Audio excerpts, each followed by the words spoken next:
ID रखो। कितनी सीटों आपको मिल रही हैं, किस तरीके से आप देखिए? देखिए 2014 में लोकसभा चुनाव प्रस्तावित है, हम सभी जानते हैं,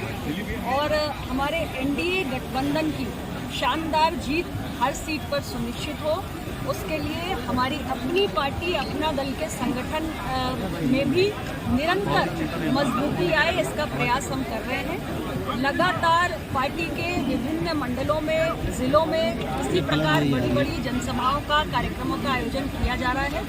हमारी कोशिश है कि संगठनात्मक स्तर पर, जमीनी स्तर पर सारे कील कांटे दुरुस्त हों और व्यापक जन समर्थन तैयार हो, जिससे हमारे एनडीए का जो गठबंधन का जो भी प्रत्याशी हो किसी भी सीट पर, चाहे हमारा भाजपा का प्रत्याशी हो, चाहे अपना दल का हो, चाहे निषाद पार्टी का हो, किसी भी हमारे घटक दल का प्रत्याशी हो, वो एनडीए का प्रत्याशी होगा और हम सभी लोग हर सीट पर उसको मिलकर सपोर्ट करें और जो भी प्रत्याशी हो जीत करें। 80 सीटों में कितनी सीटें आप मांग रही हैं? देखिए, फिलहाल हमारी सीटों के बंटवारे को लेकर कोई चर्चा नहीं हुई है। हम हर सीट पर मजबूती से संगठन को तैयार कर रहे हैं, क्योंकि मैंने पहले भी आपसे कहा, हमारा लक्ष्य बड़ा है कि एनडीए का गठबंधन उत्तर प्रदेश के अंदर सारी सीटों पर अपनी जीत दर्ज करे, और इसलिए प्रत्याशी चाहे भाजपा का हो, चाहे अपना दल का हो, चाहे निषाद पार्टी का हो या राजभर जी की पार्टी का हो, हमारे एनडीए के किसी भी सहयोग लगे, इसके लिए जरूरी है कि हम अपनी ताकत को भी बढ़ाएं। मैडम, जेपी नड्डा ने कहा था कि क्षेत्रीय पार्टियों को हम खत्म कर देंगे, जब बिहार में उन्होंने स्टेटमेंट दिया, तो आपकी पार्टी क्षेत्रीय पार्टी क्या कहना है? मेरी पार्टी उत्तर प्रदेश की तीसरी सबसे बड़ी पार्टी बन चुकी है। मैडम, सामाजिक न्याय की जिस यात्रा को पार्टी आगे बढ़ाने की बात कर रही है, लोकतंत्र की बात कर रही है, कांग्रेस के अध्यक्ष ने कहा है कि ये लोकतंत्र बचाने के लिए अंतिम चुनाव है, क्योंकि क्या है कि देश आज देश के अंदर आज मतदाता बहुत जागरूक हो चुका है।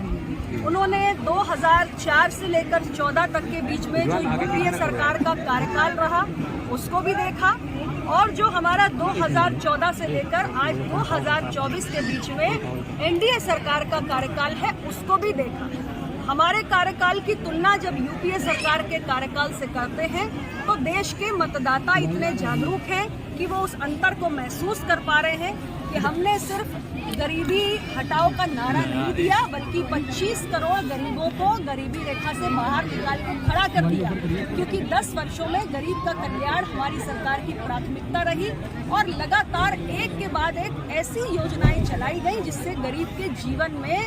व्यापक स्तर पे सुधार हुआ। सामाजिक न्याय से जुड़े सरकार ने किया, और उसका एक बहुत बड़ा उदाहरण है जो ओबीसी आयोग के पास कॉन्स्टिट्यूशनल स्टेटस नहीं था, जो मांग यूपीए सरकार के कार्यकाल में भी उठती थी, लेकिन तब इन्हें याद नहीं आई, ना इन्होंने इसका समाधान किया। वो काम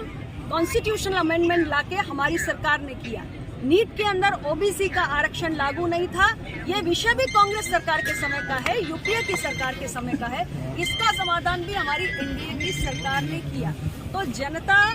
बहुत जागरूक है, और वो पिछले 10 वर्षों को और उससे पहले के 10 वर्षों को उसकी तुलना करके ये समझ चुकी है कि उसका हित कहाँ है, और इसलिए पूरे विश्वास से अपने कार्यों के आधार पर मैं ये कह रही हूँ कि देश के अंदर तीसरी बार मोदी जी के नेतृत्व में एनडीए गठबंधन की सरकार